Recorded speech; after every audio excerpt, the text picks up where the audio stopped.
Media channel Hindu मुस्लिम करते हैं। अब मैं आपको कांग्रेस के कुछ नेताओं के स्टेटमेंट बताता हूं। सर, राहुल गांधी ने कहा कांग्रेस मुस्लिमों की पार्टी, शिवराज पाटिल गीता की तुलना जिहाद से करते हैं, सतीश जारकिहोली कहते हैं हिंदू शब्द का अर्थ भयानक है, शर्मा जाएगी, मनमोहन सिंह कहते हैं देश के संसाधनों पर पहला हक अल्पसंख्यकों का है, चिदम्बरम शिंदे सैफरन टेररिज्म की बातचीत करते हैं, अजीज कुरैशी जिन्ना को सबसे बड़ा देशभक्त बताते हैं, चंदन ठाकुर गुजरात के हैं, कहते हैं देश को सिर्फ मुस्लिम बचा सकते हैं, इंद्रजीत परमार कहते हैं मुस्लिम अल्लाह हिंदू इलाके में दवाखाना खुलने नहीं देंगे। कौन फैला रहा है सर हिंदू मुस्लिम? हमने सिर्फ इन स्टेटमेंट्स को दिखाया, सवाल उठाया। आपको बीजेपी के सांसद का बयान सुनाई नहीं दिया? भाटी जी, मैंने आपके पास नहीं आया था सर। लोकेश जिंदल के प्रवक्ता आप नहीं है। लोकेश जिंदल अपनी बात रख सकते हैं सर। भाटी जी, लोकेश जिंदल अपनी बात रख सकते हैं प्लीज। नहीं, बिल्कुल मैं अलाउ नहीं करूंगा सर। जिससे सवाल पूछा जाएगा वही जवाब देगा। बिल्कुल नहीं, लोकेश जिंदल आपकी बारी है। शर्म आती है राकेश जी? आपको शर्म आती है सर? मुझे कोई फर्क नहीं पड़ता है, मैं डिबेट अपने हिसाब से चलाऊंगा। जिससे सवाल पूछा जाएगा वही जवाब देगा। लोकेश जिंदल, आप डिबेट चला सकते हैं, देश नहीं चला सकते। अरे मैं देश नहीं चलाने का शौक है मुझे, मैं देश नहीं चलाना चाहता हूं। आप पार्टी और प्रदेश के बारे में सोचिए। डिबेट चलाना मेरी जिम्मेदारी है, मैं उसे चला रहा हूं बखूबी। लोकेश जिंदल जी, देखिए, क्योंकि अवधेश कुमार जी मेरे अच्छे मित्र हैं और हम दोनों के बीच में एक बात कॉमन है, भले ही हमारे मतभेद हो, कि हम अपने राष्ट्र से बहुत ज्यादा प्रेम करते हैं। बस फर्क सिर्फ इतना है कि मेरी विचारधारा है कि धर्म के नाम पर जो है अलगाव ना किया जाए, भेदभाव ना किया जाए। और अवधेश जी कैसी विचारधारा रखते हैं इसकी मुझे जानकारी नहीं है। दूसरी बात, अगर इतिहास की जाए। नहीं सर, इतिहास छोड़ दीजिए, मैंने जो सवाल पूछा सर उसका जवाब दीजिए। मैंने जो सवाल पूछा जी, आप एक बार अपना सवाल दोहराएंगे प्लीज? सर, बहुत लंबा सवाल था। दर्जन भर आपके कांग्रेस नेताओं के ऐसे स्टेटमेंट्स हैं जो एंटी हिंदू हैं, प्रो मुस्लिम है, मुस्लिमों को सबसे ऊपर बताया गया है। मैं उसके बारे में पूछ रहा था।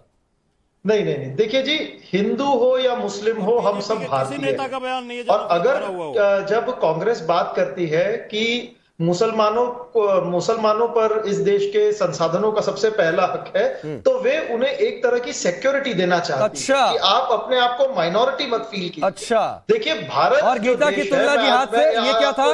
एक बात कहना, गीता की तुलना जिहाद से देश को सिर्फ मुस्लिम बचा सकते हैं, सैफरन टेररिज्म की बात संसद में की जाती है, ये क्या था सर? हिंदू मुस्लिम नहीं था।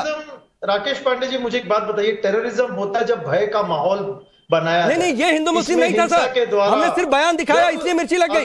अगर पाकिस्तान और नफरत की भाषा क्या होती है? सभी मुसलमान, लोकेश जिंदल, नफरत की भाषा क्या होती है? प्रधानमंत्री मोदी की हत्या की बात की जाती है, टेररिज्म है। अगर सभी हिंदू मिलकर मुसलमानों को डराए तो भी वो टेररिज्म है। अगर कश्मीर में सभी मुसलमान अगर हिंदुओं को डरा रहे हैं वो भी टेररिज्म है। अगर पंजाब में सिख मिलकर हिंदुओं को डरा रहे हैं वो भी टेररिज्म है। तो हम टेररिज्म में धर्म का नाम नहीं ले सकते। अरे तो किसने लिया? आपके नेताओं ने लिया सर, आपके नेताओं ने लिया। ये कहना चाहते हैं, हमारे नेता ये कहना चाहते हैं कि टेररिज्म को किसी एक धर्म से संबंधित करना गलत है। हर धर्म का व्यक्ति अपने बचाव में उठ जाता है जब उसे एलियनेट किया जाए। राजीव जेटली कौन करता है सर हिंदू मुस्लिम की बात? देश में तभी टेररिज्म हटेगा जब हम माइनॉरिटीज को राजीव जेटली जी मौका देंगे, जस्टिफाइड कर रहे हैं सर, उनका भी श्रेय मिले। जी कहिए। देखिए, मैं हैरान हो रहा हूं। मैं आज ही पढ़ रहा था सुबह कि राहुल गांधी जी की यात्रा दिल्ली में आ गई है और दिल्ली में सिख समुदाय ने उन्हें काले झंडे दिखाने के लिए सड़कों पर उतरा। और जगदीश टाइटलर जी की चार्जशीट भी लगभग शायद आज कल ही दाखिल की गई है। जब भारत जोड़ो यात्रा करते हुए आ रहे थे और ये बोलते हुए आ रहे थे कि हम मोहब्बत चाहते हैं, उस वक्त पे सिखों के घावों में नमक छिड़कते हुए अगर आप निकल जाएंगे तो कौन सी मोहब्बत आपकी होगी बताइए। पहली बार देखा चार्जशीट के अंदर कि कितना बड़ा षड्यंत्र, आपने पूरे सिख समुदाय के घर उजाड़ दिए थे और उसके बाद आप कह रहे हैं हम मोहब्बत करने के लिए निकले। मैं फिर भी कहता हूं, अगर माफी मांगो यात्रा आपने अपनी यात्रा का नाम रखा होता तो शायद, क्योंकि इस देश की जनता ना बहुत। राजीव जी, क्या आपने गोधरा कांड के लिए माफी मांगी? आपने बिल्किस बानो के बेटी का जिन्होंने हत्या की, बिल्किस बानो का बलात्कार किया, आपने उन्हें तो मिठाई बांटी है। आपके मुंह से ये सब अच्छा नहीं लगता, पहले अपने गिरेबान में झांक लो बोलने से पहले। और दूसरी बात, अगर आप कहते हो सिखों के बारे में, और सिख जो है, एक मुझे कंप्लीट करने दीजिए। सिख, मुस्लिम, हिंदू, ईसाई, किसी भी धर्म का व्यक्ति कांग्रेस के लिए उतना ही प्रिय है जितना कि राहुल गांधी जी हैं। हम सब कांग्रेस के अंदर स्टेक होल्डर्स है, हम सब पार्टी के मेंबर्स हैं। हम कोई ऐसा नहीं है कि एक व्यक्ति के प्रति भक्ति करने लग जाए और इसी को जय जयकार करने लग जाए, ऐसा कांग्रेस के अंदर कल्चर नहीं है। तो ये टैगिंग करना कि भाई कांग्रेस सिख विरोधी या समुदाय विरोधी या धर्म विरोधी है, ये आपका काम है, ये हमारा काम नहीं है। कांग्रेस इस पक्ष पे राजनीति कभी नहीं करती। कांग्रेस बात करती है हक की, कांग्रेस बात करती है हर व्यक्ति के न्याय की, ना कि उसके द्वेष की और ना ही लोगों को आपस में लड़वाने की।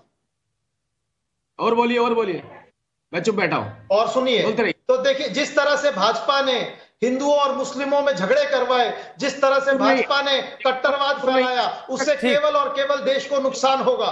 देश की अंतरराष्ट्रीय छवि खराब हो रही है। देश का सामाजिक संतुलन जिस तरह से होना चाहिए वैसा नहीं बन पा रहा है। आर्थिक मुद्दों पर ठीक है सर, जवाब सुन लीजिए, हो गया। राजीव जेटली जी ने कह दिया कि बोलते रहिए, इसका मतलब नहीं है सर बोलते रहिए। सुन लीजिए सर, जवाब भी सुन लीजिए, हो गया। मैं नहीं आ रहा हूं बीच में, राजीव जेटली देंगे, मैं चुप नहीं करूंगा।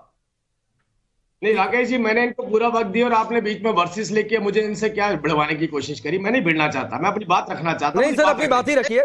मैं नहीं चाहता था कि बीच में आऊं, सीधे संवाद हो जाए, इसलिए हमने स्क्रीन पर आप दोनों लोगों को रखा था। संवाद नहीं होता, दोनों चिल्लाएंगे तो इसे संवाद नहीं कहते। नहीं, इसीलिए मैंने उनको रोका सर, इसीलिए रोका मैंने उनको। बोलने दी ना, मेरा समय आया तो मुझे बोलने दीजिए। बिल्कुल। मैं आपसे कहता हूं कि ये क्या जो झंडे दिखाए गए काले, क्या भारतीय जनता पार्टी ने दिखाए? ये झंडे सिख समुदाय ने सिखाए, सिख समुदाय ने दिखाए। जो चार्जशीट दाखिल हुई, जिस चार्जशीट के अंदर ये लिखा गया है कि कांग्रेस पार्टी के नेताओं ने कैसे सिखों को मरवाया, क्या वो भारतीय जनता पार्टी ने बनाई? वो चार्जशीट के अंदर जो उल्लेख किया गया वो आपके नेताओं का किया गया है कि आपने कैसे जिंदा लोगों को जलवाया। मैं ये नहीं कह रहा हूं, मैं आपसे फिर कह रहा हूं, माफी मांगो यात्रा का शायद आपको फायदा मिलता, लेकिन आपने जले पे नमक छिड़कने का काम किया भारत जोड़ो यात्रा कह करके। मैं फिर भी कहता हूँ राहुल गांधी जी को शुभकामनाएं, राहुल गांधी जी को शुभकामनाएं। अगर उनका राजनीतिक अस्तित्व इस यात्रा से भी बचता है तो हम तो उसकी भी कामना करेंगे। थोड़ा बहुत बचा लीजिए, थोड़ा बहुत बचना भी चाहिए।